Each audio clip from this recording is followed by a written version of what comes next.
লাবণ্য পৌঁছে যায় আশ্রমে দীপার খোঁজ করতে। তখন গুরুজির কাছে বলে, আমি একটা মেয়ের খোঁজ করতে এসেছি, এইখানে আছে? তখন গুরুজি বলে, এই আশ্রমে অনেক মেয়ে আছে, আপনি কার কথা বলছেন?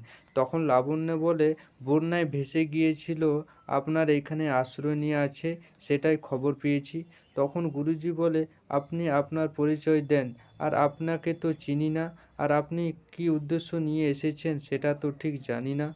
তখন লাবণ্য বলে, আমি কি প্রমাণ দেব, আপনি বলুন, আমি একজন তার মা। তখন গুরুজি বলে, আপনার কাছে কোনো প্রমাণপত্র আছে আপনার আর ওর? তখন লাবণ্য বলে, আমি কোনো আইডেন্টি নিয়ে আসিনি। তখন গুরুজি বলে, তাহলে কাল সকালে আসবেন। তারপর লাবণ্য চিৎকার করে, দীপা দীপা। তখন দীপা সাড়া দেয়।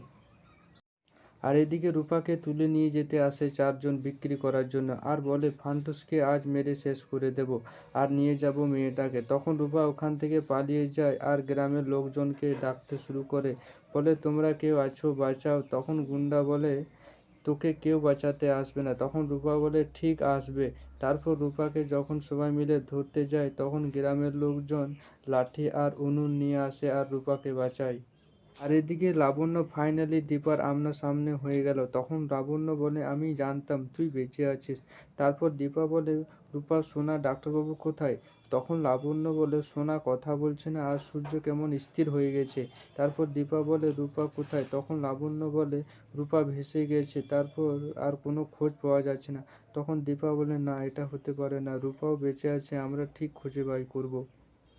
কিন্তু আবার দেখা যায় মিশকাকে দুষ্টুমি করতে।